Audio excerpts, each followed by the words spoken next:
Hello everybody, this is the Remington Junior.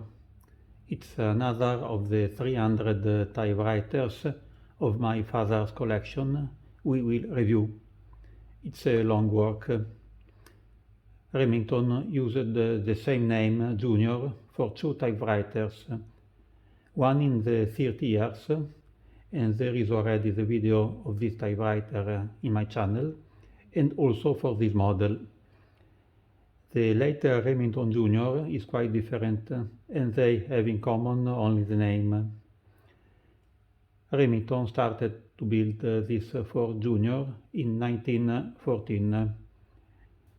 If we look at the serial number here, JK80105, we know some information. J indicates the model Junior.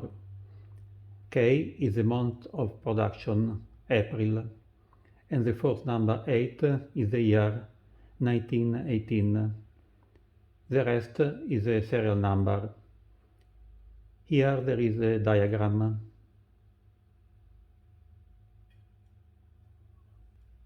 Remington is an old manufacturer of typewriters, producing them since 1871. But during the First World War, the market changed radically, and the typewriter became portable. This Remington Junior is Remington's fourth attempt in this portable typewriter market back in 1914. This typewriter was manufactured in the US in the Smith Premier factory in Syracuse. Let's see. At those times, in Syracuse, were produced half of the typewriters sold in US, and Syracuse was known as the typewriter city. It was the Silicon Valley of the beginning of the 20th century. It was here. It was demolished in 1999. Now there is a Syracuse Center of Excellence. The Junior was advertised as a portable typewriter. The slogan was 17 pounds, 7 kilo of satisfaction. It's made of steel sheet than cast iron and is lighter, but the weight is still much more than other portable typewriters of this period.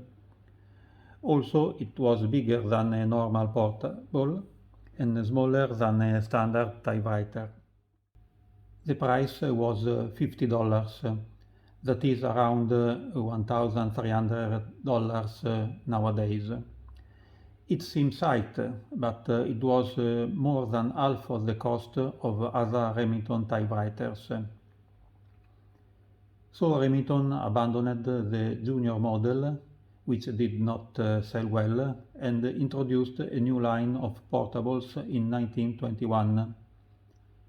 For sure, the First Worldwide War, which took place in the same years, didn't help so much. In general, I think it's not a bad typewriter. It's a simple and economical model, black only ribbon, for home and student use, without a tabulator. Here there is a name and a motto. Remington Standard Typewriter, to save time is to lengthen life. There are 29 buttons in 3 rows. Every button has a glass protection. There is the backspace and the space bar. There is also the hat,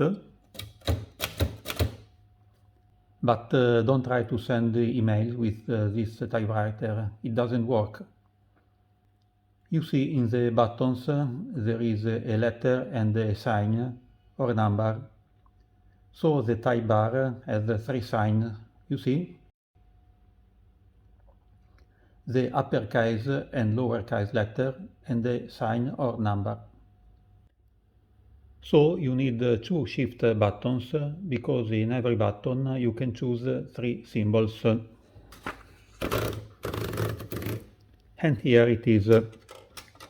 If you don't press any of these buttons, you type lowercase letters. If you press this button, capital Shift, you type uppercase letters. This is the caps lock.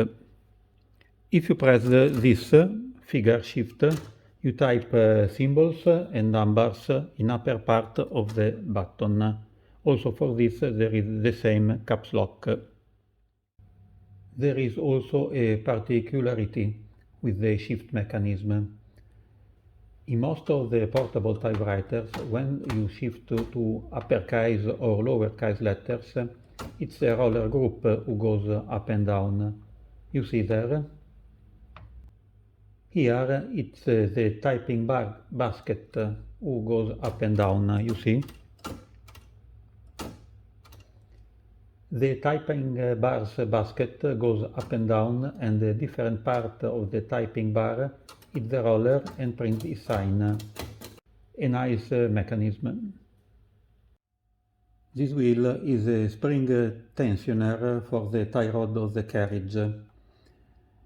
You can wind and unwind the tie rod, having a harder or smoother moving of the carriage.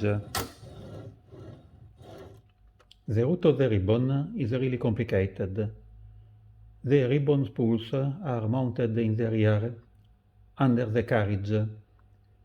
They start from here in the back, travel under the carriage, curve sharply here, and go back again. Difficult installation, very fragile and prone to jamming. With this typewriter, Remington had to provide a tool for the installation of the ribbon. And with this little crank here, you roll up the ribbon. On the left, there is the lever to move the carriage back and forth, and the lever to free the sheet from the roller. Here there is a moving roller to press the sheet against the roller. With this simple mechanism, you change the interline.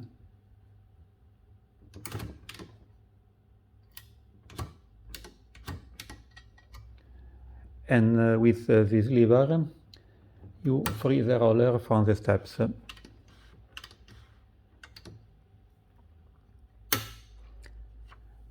The margins are here.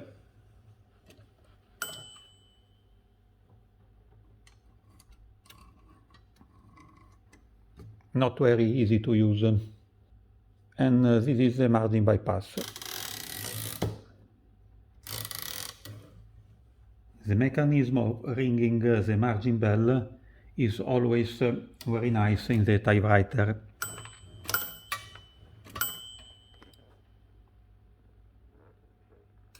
I like to see it moving.